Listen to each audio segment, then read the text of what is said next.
હાર્દિક સ્વાગત છે.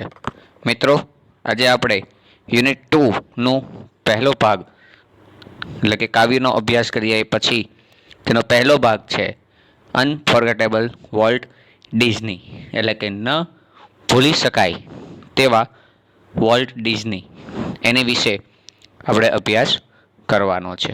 તો ચાલો આપણે એ પાઠનું ભાષાંતર છે એ શરૂ કરીએ. આ પાઠ એમના ભાઈ રોય ડિઝનીએ લખેલો છે. એટલે એ કહે છે ડાયરેક્ટ સ્પીચમાં કે my brother Walt is no more. મારા ભાઈ જે છે વોલ્ટ ઇઝ નો મોર, એ અત્યારે હયાત નથી. નો મોર એટલે કે મૃત્યુ પામી ગયા છે. યેટ છતાં પણ his influence lingers like a living presence over the studio. પરંતુ એની જે ઇન્ફ્લુઅન્સ છે, ઇન્ફ્લુઅન્સ એટલે શું થાય? અસર જે છે એની, એ લિંગર જોડાયેલી છે. લાઈક જાણે કે અ લિવિંગ પ્રેઝન્સ, કોઈ જીવંત વ્યક્તિત્વ હોય એ રીતનું. ઓવર ધ સ્ટુડિયો, આખા સ્ટુડિયો ઉપર. તો સમજાણું કે તેની અસર જોડાયેલી છે એક જીવંત વ્યક્તિ તરીકે આખા સ્ટુડિયો ઉપર.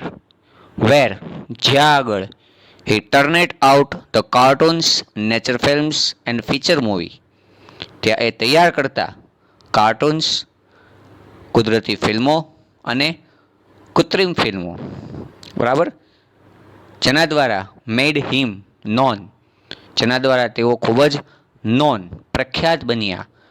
And loved around the world, અને એમને પ્રેમ મળ્યો અરાઉન્ડ ધ વર્લ્ડ, સંપૂર્ણ દુનિયામાંથી. ઇવન નાવ, અત્યારે પણ, as I walk around the studio crew, જ્યારે હું ચાલું છું ક્યાં આગળ? સ્ટુડિયો ક્ર્યુ, એટલે કે સ્ટુડિયોમાં જે કામ કરે છે તે લોકોની ફરતે. આઈ હાફ એક્સપેક્ટ, ત્યારે મને અર્ધ વિચારોમાં એ દેખાય છે. ટુ એન્કાઉન્ટર, કે જાણે સામે જ એ ઊભેલા હોય.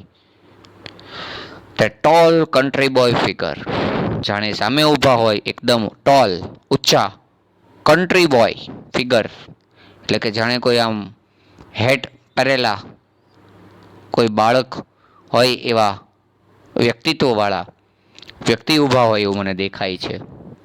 હેડ bowed and thought about some new project, અને મન છે એ હંમેશા બોવેડ, આમ તો બોવ એટલે નમન કરવું, નમવું, અહીં વ્યસ્ત રહેવું એવો અર્થ લઈ શકીએ. કે એનું મન છે એ હંમેશા વ્યસ્ત રહેતું ઇન થોટ, વિચારોમાં, અબાઉટ સમ ન્યૂ પ્રોજેક્ટ, કંઈક નવા નવા આયોજનોના. Walt was so much the driving force behind all we did. Walt છે ને એ ખરેખર અમારી માટેનું એક પ્રેરણાનું બળ હતું. ડ્રાઇવિંગ ફોર્સ, પ્રેરણાનું બળ હતું. બિહાઇન્ડ ઓલ વી ડીડ, અમે જે પણ કાર્યો કર્યા છે તેની પાછળનું. From making movies to building a Disneyland, એ પછી અમે ફિલ્મો બનાવવાનું કામ હોય કે પછી બિલ્ડિંગ ડિઝનીલેન્ડ, કે મોટું ડિઝનીલેન્ડ છે એ બનાવવાનું હોય, તૈયાર કરવાનું હોય, એ બધા પાછળ એ અમારું ડ્રાઇવિંગ ફોર્સ હતા. That people constantly his name, માટે જ લોકો કોન્સ્ટન્ટલી સતત મેન્શન યાદ કરે છે હિઝ નેમ, તેના નામને, એઝ ઇફ જાણે કે હી વેર સ્ટીલ અલાઇવ, તે હજી સુધી જીવંત છે એ રીતે. Every time we show a new picture or open a new feature at Disneyland, જ્યારે પણ અમે કંઈક નવું ફિલ્મ બનાવતા અથવા તો કંઈક ઓપન અ ન્યૂ ફીચર, કંઈક નવી વસ્તુની શરૂઆત કરતા એટ ડિઝનીલેન્ડ, ડિઝનીલેન્ડમાં, someone is bound to say, ત્યારે કોઈક વ્યક્તિ છે એ મોટેથી કહેતા, I wonder how Walt would like it, મને આશ્ચર્ય થાય છે કે વોલ્ટને કેમ આવું બધું ગમે છે. એન્ડ વેન ધીસ હેપન્સ, અને જ્યારે આ બધું જ બન્યું, આઈ પર્સનલી રિયલાઇઝ, ત્યારે મને વ્યક્તિગત રીતે રિયલાઇઝ, અનુભવ થયો કે it was something he himself had planned, અથવા તો how wonder how Walt would like it, આ બધું કેવી રીતે વોલ્ટ કરશે. પણ ત્યારે મને પર્સનલી રિયલાઇઝ, વ્યક્તિગત રીતે અનુભવ થયો કે ઇટ વોઝ સમથિંગ, એ કંઈક એવું છે he himself had planned, કે તે પોતે જાતે જ આ બધું વસ્તુનું પ્લાનેડ આયોજન કરતા. For my imaginative and ઇન્ડસ્ટ્રીયસ brother left in a project in progress. મારો જે કલ્પનાશીલ અને ઇન્ડસ્ટ્રીયસ એટલે કે ઉદ્યમી મહેનતુ એવો મારો ભાઈ જે હતો એ લેફ્ટ મૂકીને ગયો હતો ઇનફ પ્રોજેક્ટ્સ એટલા પૂરતા આયોજનો મૂકીને ગયો હતો ઇન પ્રોગ્રેસ શરૂ અવસ્થામાં કે to keep the rest of us busy for many years, કે અમે બધા જ વ્યસ્ત રહી શકત ફોર મેની યર્સ, વર્ષોના વર્ષો સુધી. Walt was a complex man. Walt છે ને એ ખૂબ જટિલ માણસ હતા. તો ધ રાઇટર્સ લેખકો માટે, પ્રોડ્યુસર્સ નાણાં ધીરનાર માટે, એન્ડ એનિમેટર્સ અને કાર્ટૂન બનાવનારાઓ માટે, વર્ક વિથ હિમ કે જેઓ કામ કરતા તેઓની સાથે, હી વોઝ અ જીનિયસ એ ખૂબ જ બુદ્ધિશાળી હતા.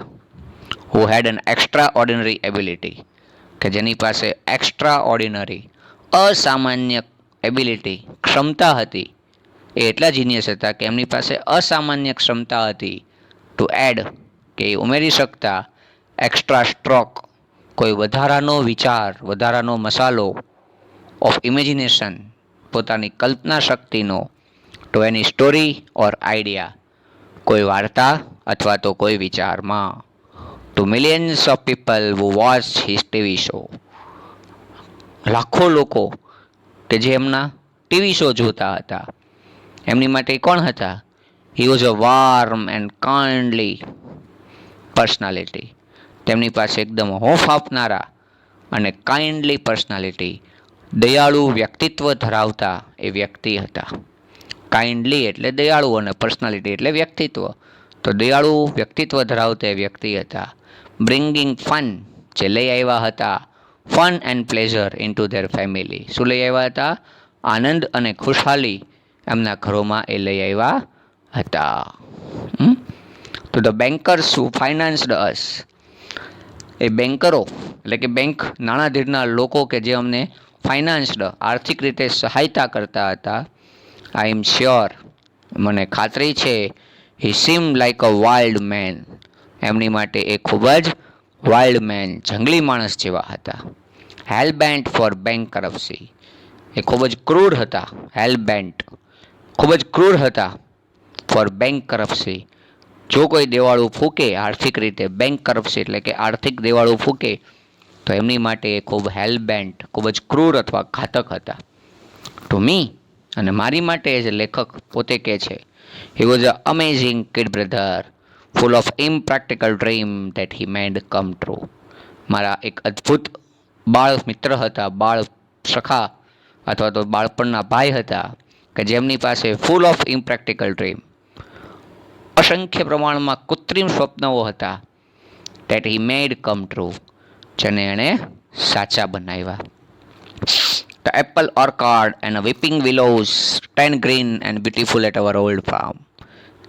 એપલ ઓર્કાર્ડ સફરજનના બગીચાઓ એન્ડ વીપિંગ વિલોઝ અને લીલાછમ વૃક્ષો ધરાવતા વિલો એટલે ખેતરના એક ભાગ પ્રકારે વિલો જે હંમેશા ગ્રીન એટલે કે લીલાછમ દેખાતા એન્ડ બ્યુટીફુલ સુંદર દેખાતા એટ અવર ઓલ્ડ ફાર્મ અમારા જૂના ખેતરોમાં કે જ્યાં આગળ volt sketch his first animals કે જ્યાં આગળ વોલ્ટે તૈયાર કર્યો હતો એનો પહેલો પ્રાણી ચિત્ર.